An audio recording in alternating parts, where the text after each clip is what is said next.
Let's go ahead and get started. We're recording today's webinar, so if any of your colleagues happen to miss today's session, it will be available on the Miami Foundation website later this week. So good afternoon. We're so thrilled to have you here with us today to share more with you about the George M. Pérez Family Foundation's CreARTE grant program. I'm Lindsay Linzer. I'm Vice President of Community Investments at the Miami Foundation, joined here today by Melissa Alvarez, the director of the George M. Pérez Family Foundation and the related philanthropic foundation. Today, we're going to walk through the history of the foundation, dive into the CreARTE grant program, discuss the program timeline, and then open it up to all of your questions. We encourage you throughout the webinar, please type your questions into the Q&A. We left tons of time at the end of today's webinar to get all of your questions addressed. And now, before I hand it over to Melissa, just a quick poll for those of you that are here. I'm curious, how many of you, is this your first time actually applying to the CreARTE grant program? Sam is putting up the poll now. Yes, are you a pro? Or no? You're a pro, but you've never applied before.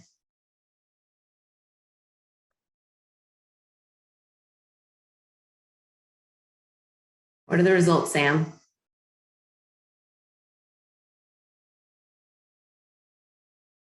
Approximately 80% newbies and 20% returners. So you have a very engaged audience.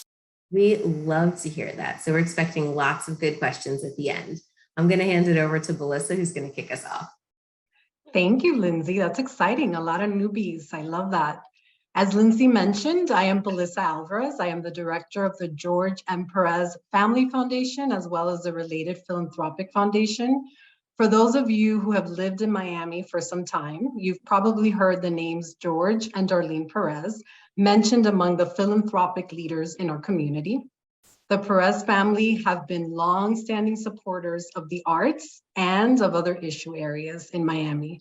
In 2015, they made the decision to partner with the Miami Foundation to further elevate their philanthropic commitment to Miami and establish a permanent legacy their children can carry forward. Since then, the Miami Foundation has housed both foundations and served as a strategic partner to the family and me over the last 5+ years. The Family Foundation's mission is to promote sustainable, inclusive, and just communities by supporting programs and organizations focused on arts and culture, health and well-being, education, and the environment and economic development. The key grant-making goals of the Family Foundation are as follows. 1, investing in innovative, groundbreaking programs and initiatives. Many times, nonprofits struggle with finding funding which will help them to expand their capacity and programs, as well as develop new ways of serving our community. The family felt very passionate about being able to provide partner organizations with the ability to do just that. 2nd, supporting long-term nonprofit partners that are visionary in their approaches and considered leaders in their respective fields.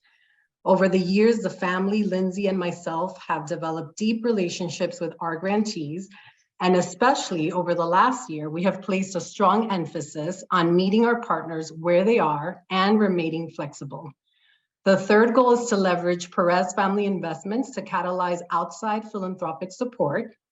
As the Family Foundation continues to grow and make investments in the community, we want to find new ways to bring other funders into the mix to partner on initiatives and grow support for the organizations and causes we focus on. Last but not least, we want to address the most pressing needs in our community, whether it's COVID-19 relief efforts or racial equity. The family strongly believes philanthropy should play a pivotal role in addressing the issues which impact us all. CreARTE was born from George's desire to expand his support of the arts in Miami. CreARTE was the first time that the Pérez Family Foundation opened its grant-making broadly to the community. The inaugural CreARTE program in 2019 received over 200 applications, and ultimately the family made grant awards to 23 high-impact organizations to support a thriving Miami arts community. Since then, CreARTE has awarded over $6 million in grants to over 30 worthy organizations. Those supported programs have engaged over 300,000 Miamians in the arts. And what's even more important is that CreARTE funds has served as a catalyst for raising other funds. CreARTE grants have leveraged their CreARTE grantees to raise an additional $8.5 million in funding. So many of you may ask where the name CreARTE comes from, and CreARTE translates in English to create and art, CreARTE y arte. The George M. Pérez Family Foundation cares deeply about giving artists and youth the opportunity to create art. Giving the program a Spanish name speaks to George and the family's roots. As we research the local arts ecosystem and talk to experts, some of the driving principles we considered as we evaluated possible giving strategies included co-investing and leveraging other funding, importing and exporting best practices, supporting artists and their practice, maintaining and creating community vibrancy, funding unique partnerships, and focusing on outcome measurement. The family wants more than anything for their philanthropy to leverage the assets we already have in our community and make a measured, tangible impact. It was important to the family to open up the grant application to the community. We want to be inclusive and transparent in our philanthropy. Just because we don't already know you and the work of your organization does not mean that you cannot get funded. We understand that there are lots of amazing under the radar organizations and projects happening around our community, and we want all to have an equal opportunity to let us know about their ideas. We have learned so much since we launched CreARTE back in spring of 2019. Now we are launching this program for the third time. Within the arts grant-making portfolio, in order to ensure we have a concentrated impact, we have defined 3 primary areas of focus in which we will accept proposals and award grants. 3 focus areas are arts access, arts education, and artist fellowships and residencies. And Lindsay's gonna walk us through arts access. Thank you, Melissa. The arts access funding is intended to support access to high quality art across Miami. The goal is to support meaningful, diverse public engagement with and access to art and help integrate the arts into the fabric of our Miami community. In response to the feedback we received from the first cycles of CreARTE, we created an explicit category for arts access. It used to just be part of arts education. The addition of the arts access category ensures that organizations that are not explicitly focused on arts education, but are working to support diverse public engagement and access to high quality art have an opportunity to apply for funding. Some of our current grantees in this category include Booklegger Library, who received funding to support the Bookleggers partnership with the Underline. They're launching a year-round season of multimedia performances and public programming, and they utilize Bookleggers custom book bikes across the Underline Greenway. Another current grantee in this category is Commissioner, who is funded to support capacity building and growth of the organization. Commissioner works to make collecting art accessible by all. They're commissioning local Miami artists to build a diverse new pipeline of arts patrons. And then I'm going to hand it over to Melissa to talk about our arts education category. Arts education. This category seeks to ensure that all young people have equitable access to arts education opportunities.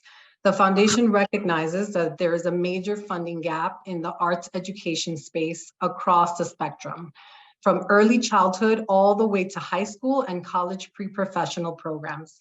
All of the research shows that ensuring access to art at a young age is critical. It allows learners to develop critical thinking and creative problem-solving skills that help ensure later success in the workforce and in life. Funding will focus on taking big bets on the high-performing organizations working to expand arts education in our community.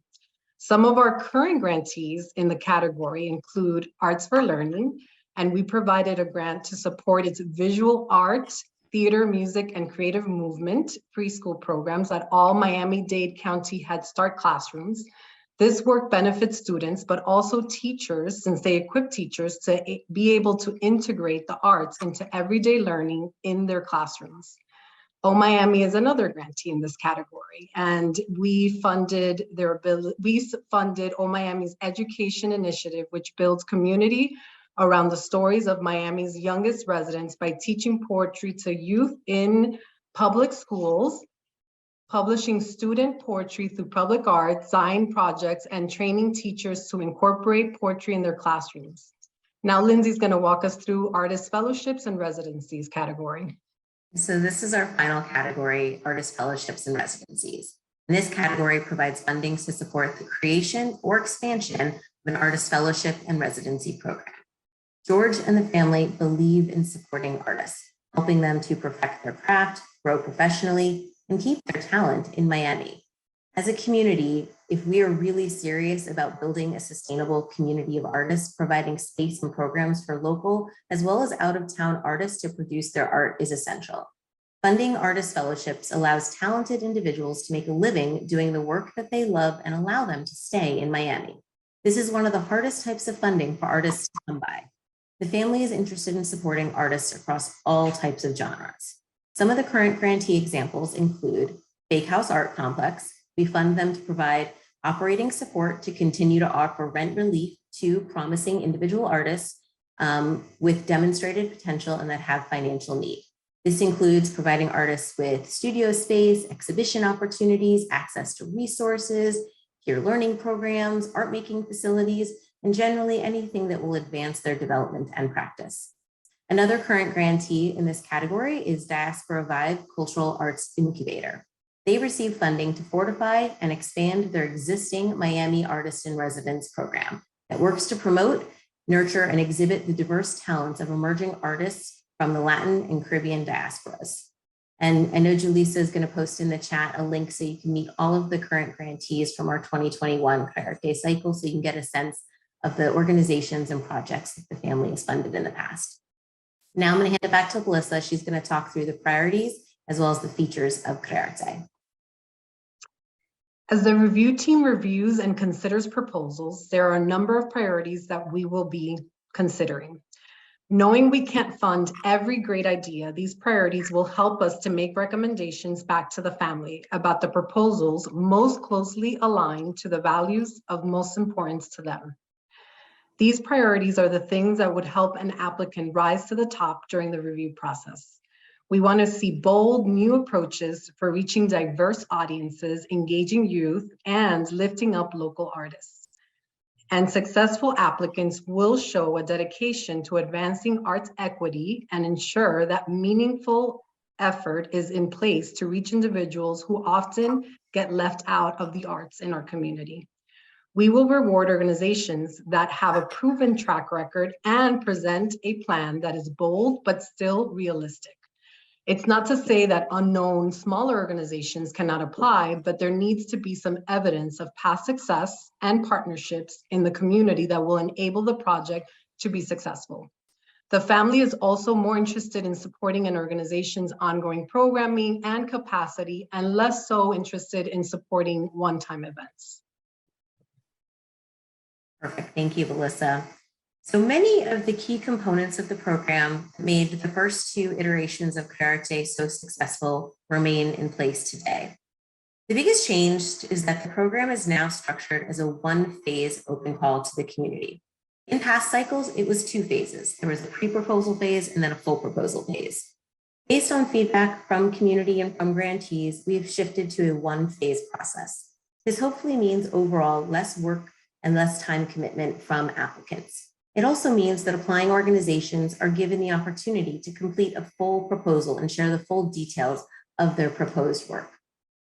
Any nonprofit that meets the eligibility criteria and the areas of interest to the family can apply. Nonprofits, including government and university partners, as well as organizations that already have an established fiscal sponsorship relationship, are eligible to apply. Individuals and for-profit organizations are not eligible to apply. Similarly, private non-operating foundations are not eligible to apply. All of the eligibility criteria, again, is outlined in the program guidelines.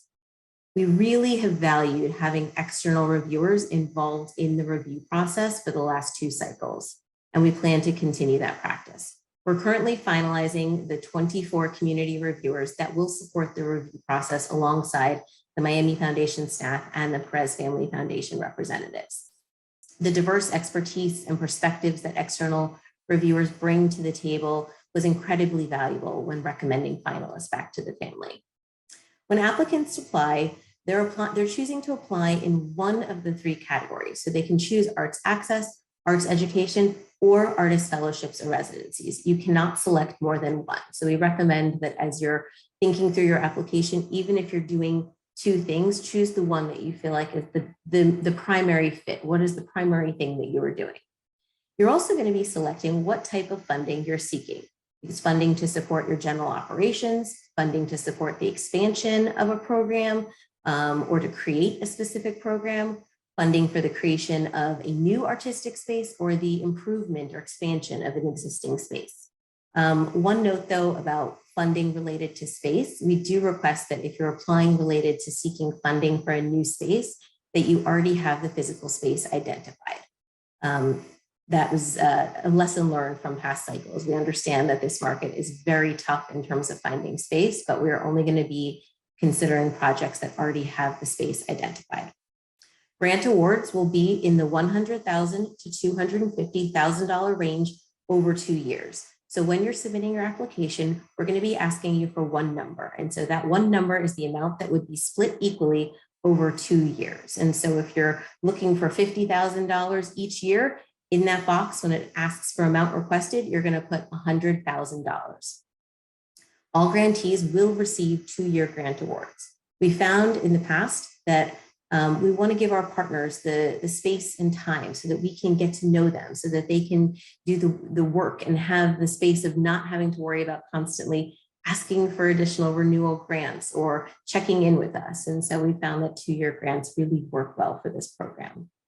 And we plan to include external learning and evaluation once again as part of the program. We have a long-time evaluation partner that is deeply involved in working with our grantees. So all grantees know that if they do receive award, they will be part of their working with us. We'll be working with our external evaluation partner.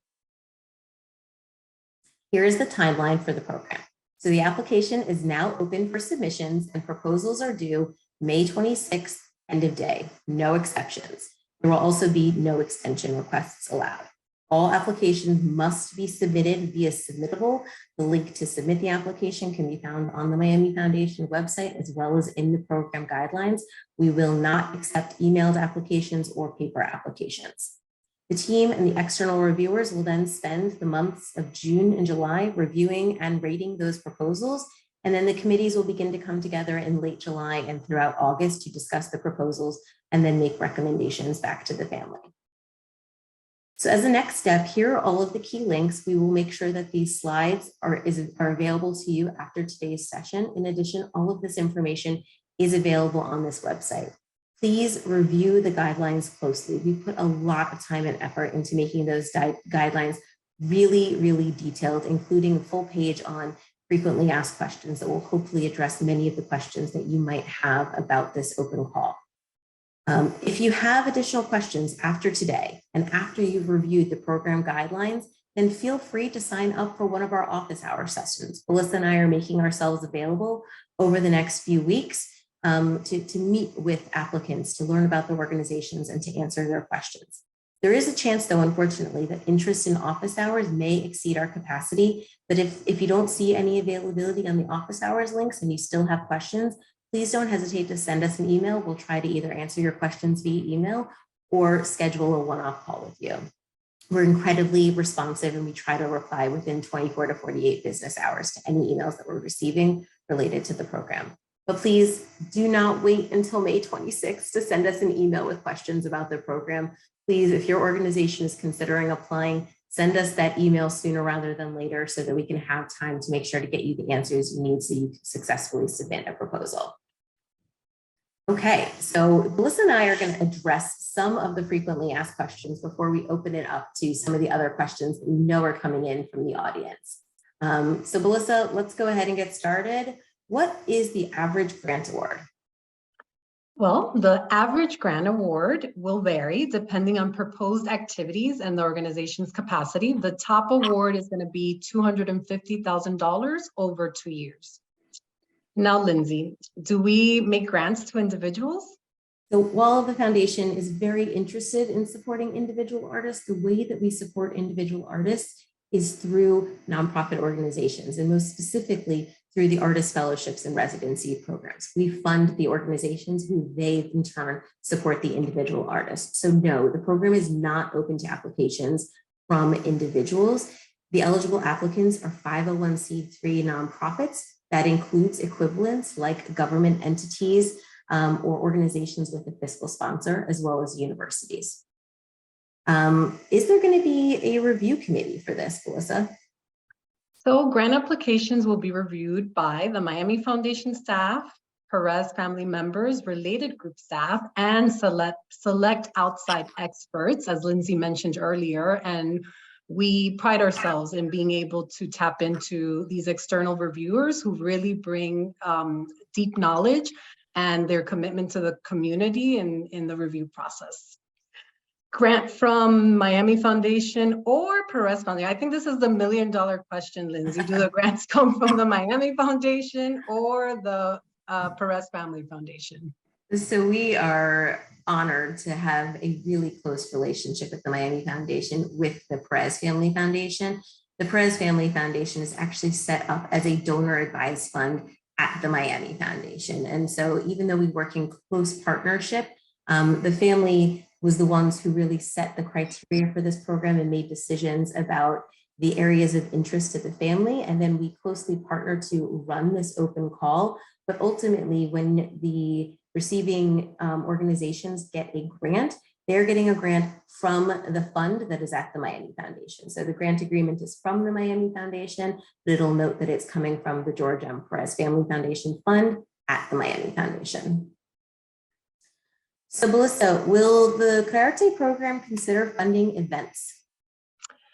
So unfortunately, no. This open call is not intended to fund events or conferences. As we mentioned before, we really are focusing on funding programs and also helping organizations build their capacity. So Lindsay, are we able to receive multiple applications from one organization? So no, we are restricting all organizations to one application.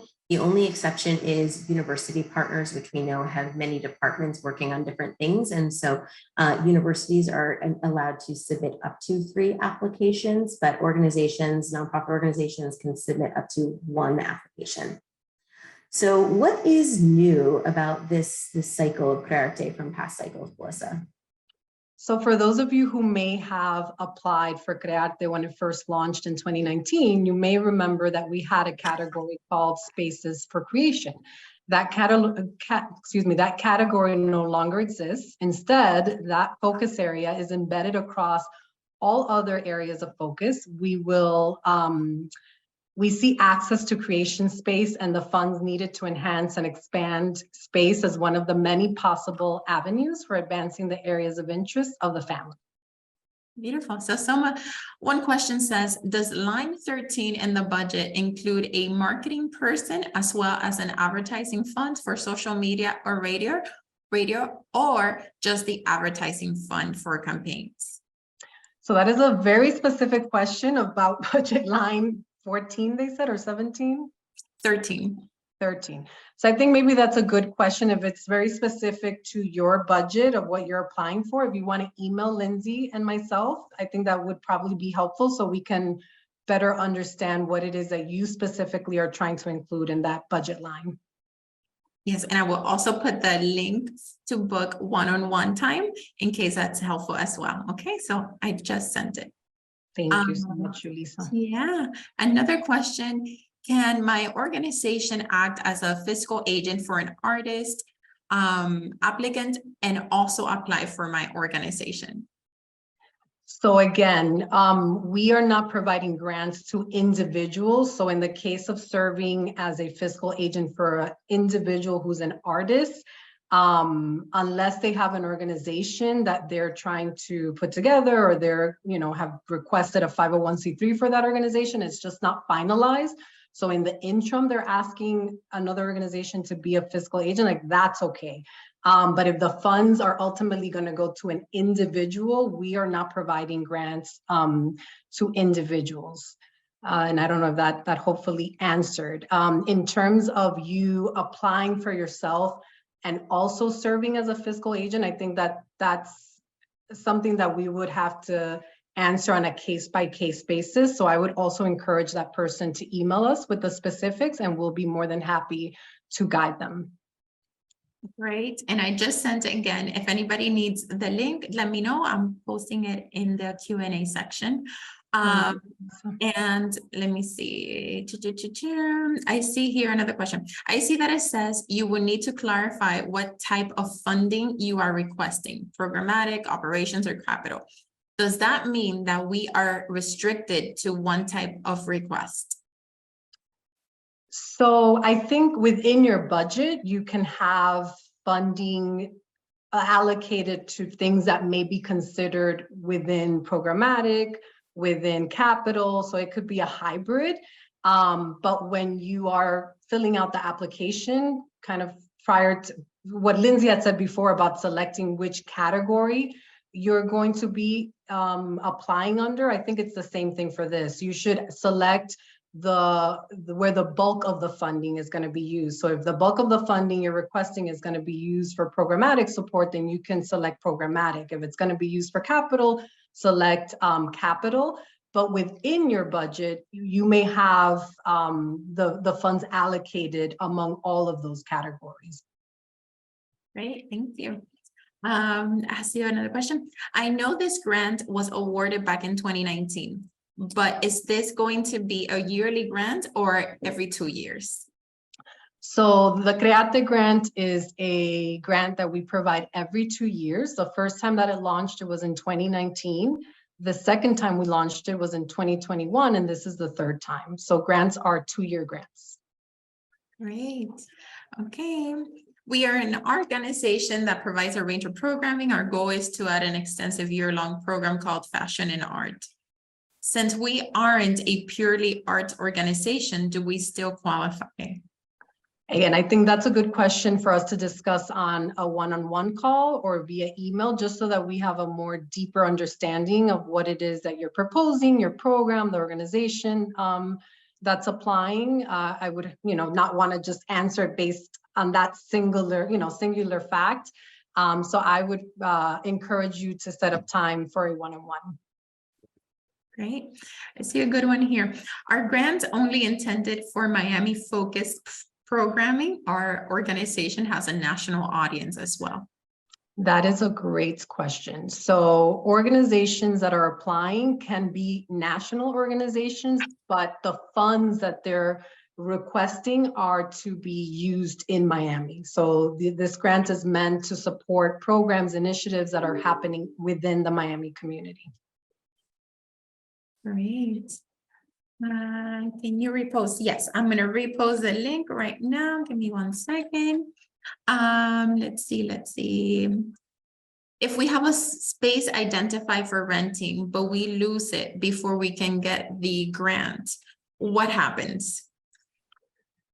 So that is obviously a very, again, a tricky question to answer. As Lindsay said earlier, we are only going to provide grants to organizations that have identified a space at the time that they are submitting the application, just because we found that there are too many variables that may impact whether an organization is able to secure a space or not. So we'd rather provide the funding to those organizations that are ready to move forward.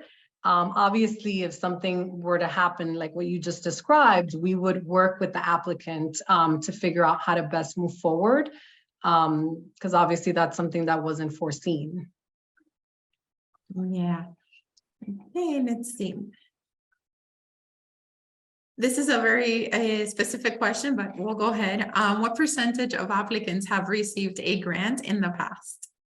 So I don't know the percentage off the top of my head, but I know that we received over 200 applications in 2021. And under 30 applicants, received a grant. So again, it's not half, it's not, more than half, it's less than half. So hopefully that helps. Great. We see a similar question here. So hopefully that answered your question. If we recently applied for a Miami Foundation Community Grant, does that affect the way we're considered for a CreARTE grant? That's a great question. And the answer is no. As Lindsay also mentioned before, the George M. Pérez Family Foundation is a fund at the Miami Foundation, and we work closely with the Miami Foundation to administer CreARTE. However, it's two separate funds. The community fund or the community grants that the Miami Foundation has and CreARTE are separate. So that does not impact your ability to get a CreARTE grant. Great, thank you. Let's see. I see another good question here. Does the grant award requested need to be commensurate with the current budget, or can it be reflective of what the organization actually needs to be sustainable? I think that's also a great question. That's probably case by case, but I would say that you should request a grant amount that is reflective of your need, but also of what your capacity is as an organization, right? Because if your budget is lower than what you're requesting, and you may not have the capacity as an organization to bring forward whatever you're proposing, we're going to kind of question that, and we're going to want to know why you are asking for more than what your organizational budget is. So that's definitely something, that you may want to think twice about. And like I said, request some time to talk through with us, because we'll be able to advise you. And Lindsay's back. Sorry, you guys are all experiencing South Florida storms alongside me. And so I lost power because of a storm over my house. So apologies. But on the amount to request, we do include in the guidelines, we don't recommend requesting more than 25% of your current operating budget for a single year. So say you had $100,000 current operating budget for this year, we would recommend a grant request of no more than $50,000, because we know that $50,000 grant request would be split over 2 years. And so while we might entertain exceptions to that rule, that's the general rule that we're looking at when we're looking at grant requests.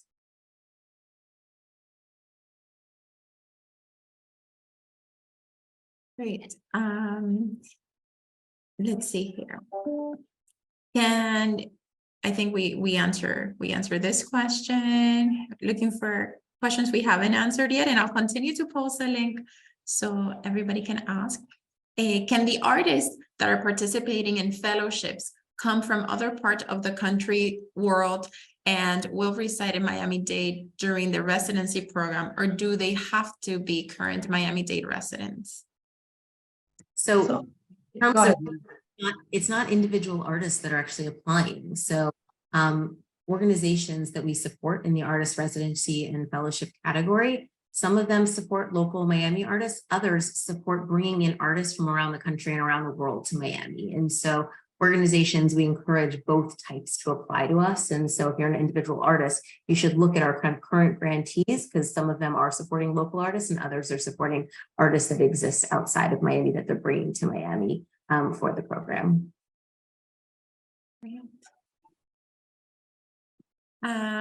This is a very specific one. A Leap of Faith Foundation have a theater program that has not been supported in the summer and it's run in the summer.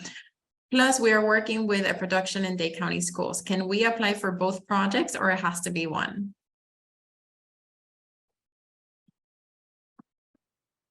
You can definitely in your application put 2 projects together, and that really speaks to, we allow organizations to basically apply for organizational support and say, we're looking for organizational support to support both our education program and this other community outreach program, or whatever it is you want. So you end up having to choose, one category when you're applying, because we're going to be evaluating your applications against all other, say, arts education applications or all other arts access applications. But if there's 2 things you plan to do with the grant funding, definitely you'll want to include those both in your application. Right. And I have another one. What constitutes an event? we are a music organization that holds a season of concerts. Would our season of performances be eligible? I think one event is something that is short-term, right? This is a grant that we're providing over 2 years.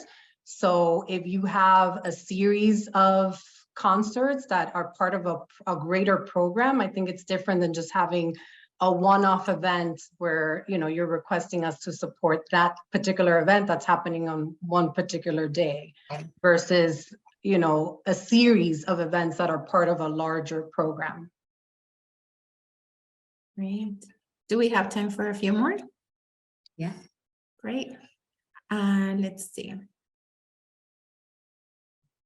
Can funding be allocated to support technological advances for a new concert hall?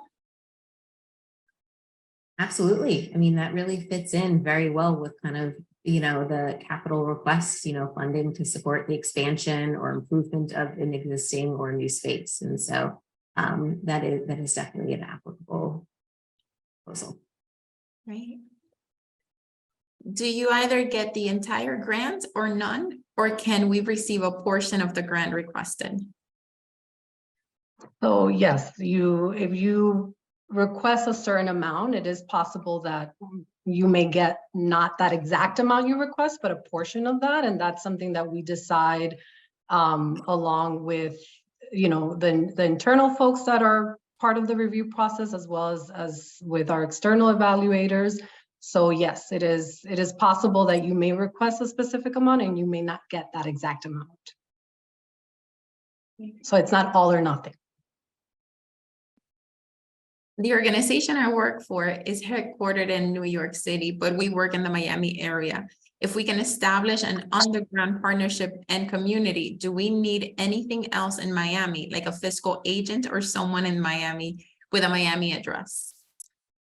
So you don't need a fiscal agent in Miami, but, you know, as you'll see from what you've heard, hopefully from our priorities, we are looking to support organizations that are already have established roots in Miami. And so it's totally fine to be based out of New York, but we want to show that you already have relationships on the ground in Miami, maybe that you've already kind of completed a pilot with a local Miami organization or with a Miami school.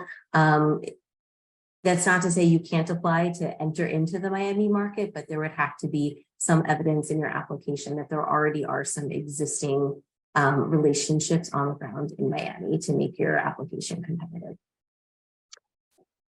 Julissa, I see one here in the webinar chat that I just want to make sure we clarify. Somebody's asking, are Opelika, Miami Gardens, and North Miami considered the Miami community, or is only those within the city of Miami itself eligible? So just to clarify, when we say Miami, we mean Miami-Dade County, so not just city of Miami.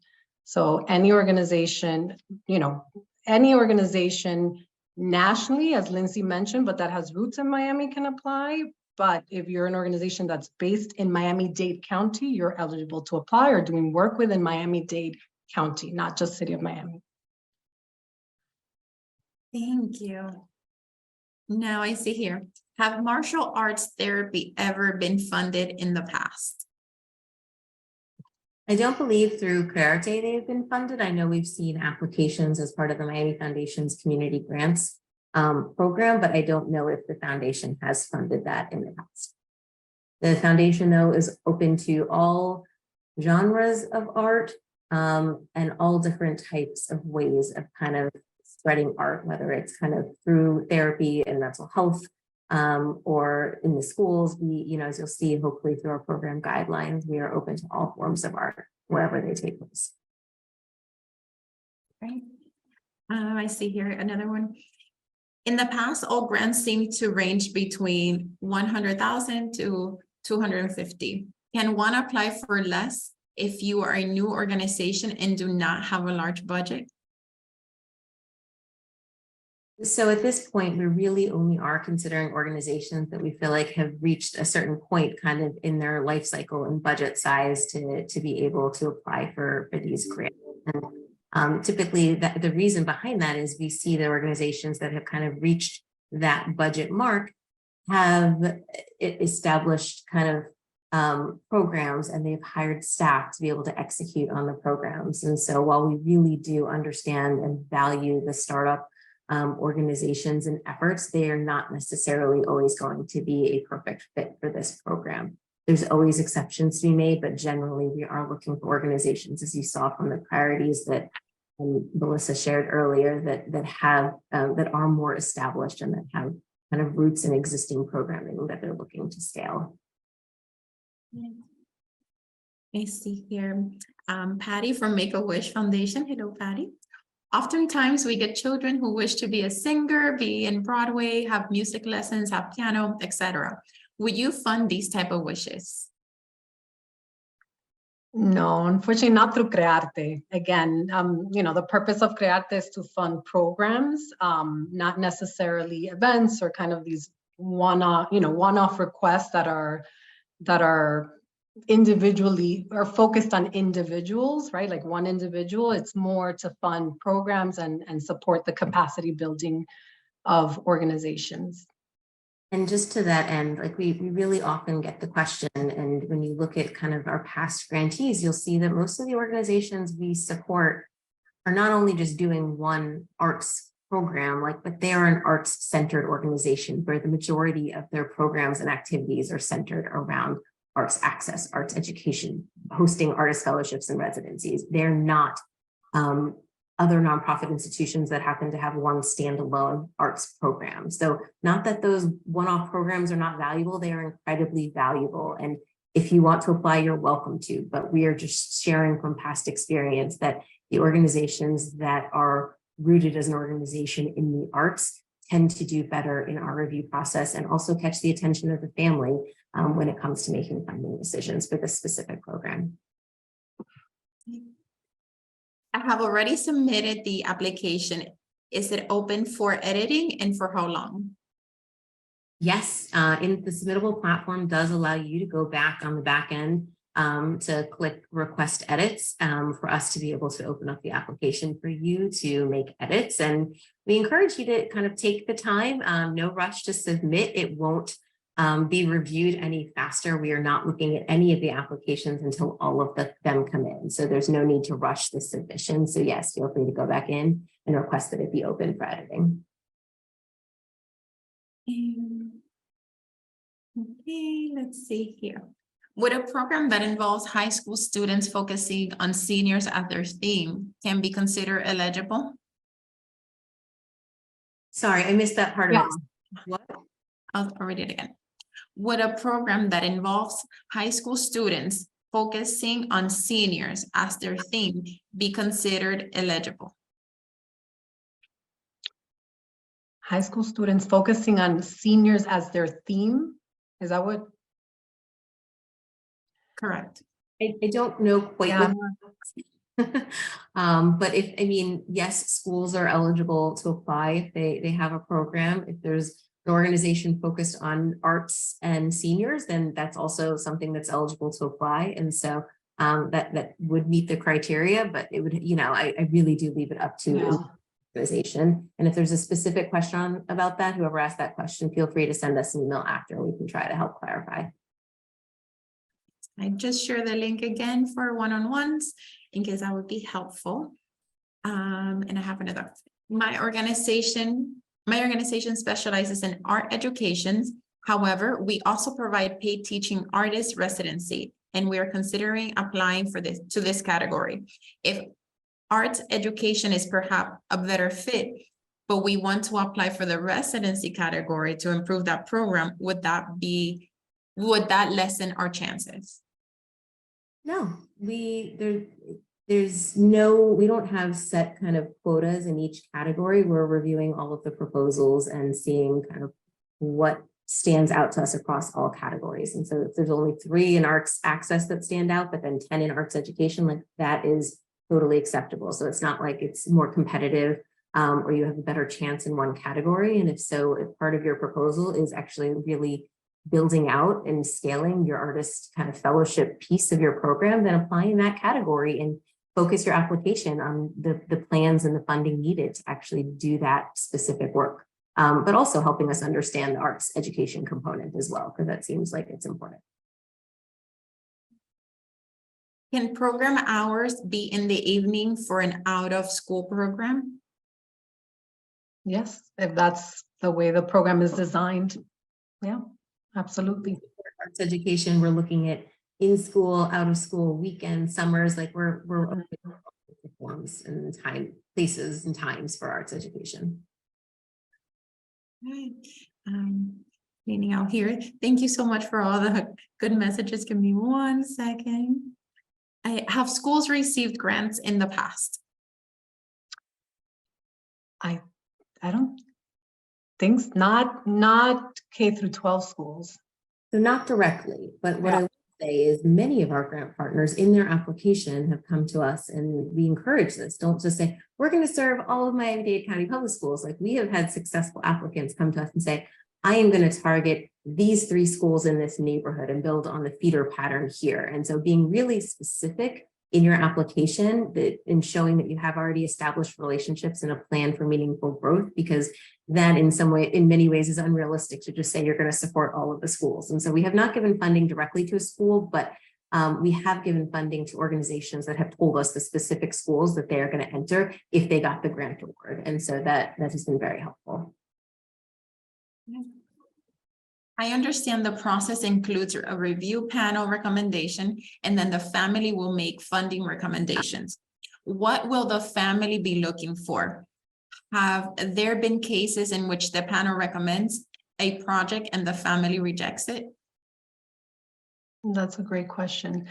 I think for the most part, we've been very lucky that we have made really amazing recommendations to the family, and they have been in line with our recommendations and supportive because they are aware of the due diligence that happens, on the back end, and they're an integral part of that process. So I think ultimately when we reach that point of making a recommendation, everybody's been, integrated and involved, and so it's been a pretty smooth process, I must say. So I think that's something we've been very proud of.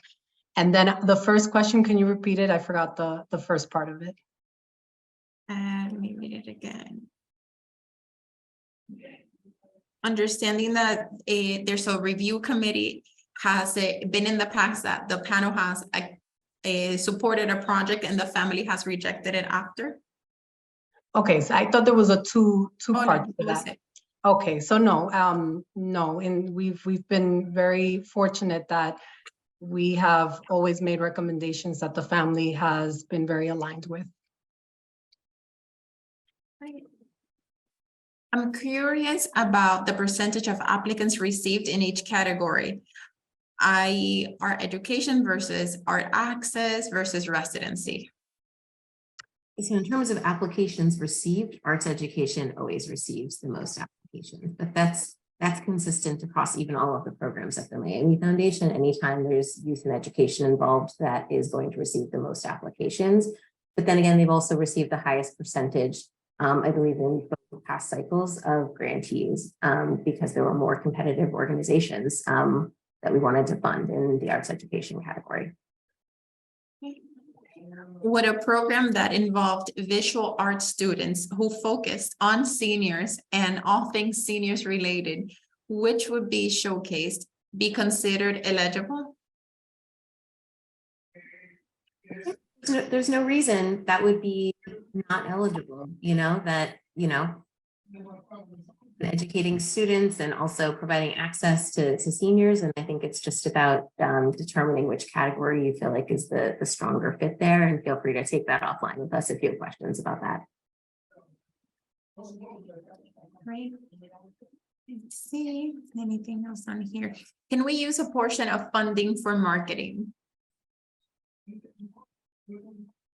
Absolutely. I mean, I think, we understand that running a program has different related expenses. So we know that, depending on what your needs are, you're going to have different line items, right, that are going to be making up your total request. Obviously, we look to make sure that it's reasonable, right, the different amounts that you have within a budget, but absolutely. Right. Will you fund dance programs that travel out of Miami-Dade County to compete? If so, will you pay for registration fees to compete in events, whether local or out of country? County. I think we would probably need to take that one offline to just better understand the nature of Understand. and the work that's being done. I think it's really important, again, keep going back to the program guidelines, which outline like what is important to the family and what we're going to judge proposals against, like what our priorities are and what the values are to see if it's a fit. But we can talk about that one specifically offline, because if we feel like the program is a fit, then the related costs of that, whether it be travel, we do pay for travel for a number of our grantees. And so it really is a case-by-case situation. Okay. Regarding no conferences, we hold what we call a conference, which consists of educational workshops for emerging BIPOC writers. Would that be eligible? It's more about whether it's a one-time event or is an ongoing series. And again, we may need to just dig in offline with you to understand the nature of what you're proposing. I think really, again, the hope of the family is to support organizations more holistically, to build their capacity to do ongoing program and not one day, one-time events. And so we would probably need to understand a little bit more detail there. Right, and I have two more questions. Is there a possibility that more programs will be funded this cycle? Funding only 33 last time seems low considering the amount of organizations submitting a proposal. So my answer to that is you never know. It is possible. When we first launched this program, we thought that we were going to fund $1 million in total investments, and we ended up almost doubling that. It was, you know, I think the process allowed us to understand what the need was, and there were so many amazing organizations with so many wonderful and worthy proposals that we weren't able, you know, to just fund $1 million. So I think that our goal is to fund around the 3.5 that we included in the guidelines, but you just never know. So I guess that's the best way to answer that. And I would also just add in that, you know, generally you'll see also that the grant award size is quite large compared to many other organizations offering grants in the art space. And so the hope is not to have high numbers, high volume of grantees, but more to go deep with the organizations that we choose to fund, hence the larger multi-year commitment to the organizations that are selected. So we do understand that there are a lot of organizations offering arts programming or arts-focused organizations that are going to be applying, and not all are going to get funded. And so we want to be sure that we are hearing from you, understanding the needs, figuring out ways to fund you, but also making sure that we're going really deep with our funding with the partners that are selected through this program. Last one I see here. Can you request less than 100,000? I saw on the form that it was suggested we request 25% of our operating budget, but in this presentation is being shown as 100K to 250,000. We're recommending that we don't request less than $100,000. That is when we talk about wanting to offer larger grant awards to help organizations scale a program, expand their space, build their capacity, do whatever it is they're applying to do. And also organizations that we mentioned before have kind of reached a point in their life cycle as an organization where they have paid staff, or they're going to have paid staff for the first time, and they have some other sources of funding, and they have established programs. That is kind of the minimum that we want to be kind of supporting organizations with through CreARTE. And keeping in mind that the $100,000 is over 2 years, so it's 50 per year. All right, that's it on the questions. Thank you. Well, thank you, Julissa, for helping and doing a fantastic job. We appreciate everybody joining us today and taking the time to learn about CreARTE. It was, like I said, exciting to know that 80% were newbies that have never been grantees in the past, or maybe, you know, known or heard about the program. So that's very exciting. We appreciate all the work that your organizations are doing in our community. And we really look forward to reading everyone's proposals. As Lindsay mentioned before, we are available. Please sign up for the one-on-ones. If you're not able to get a slot, email us And we will do our very best to answer your questions and make ourselves available to everyone. So thank you. Thank you, everyone. Good luck with your applications and have a great afternoon and stay dry here in Miami.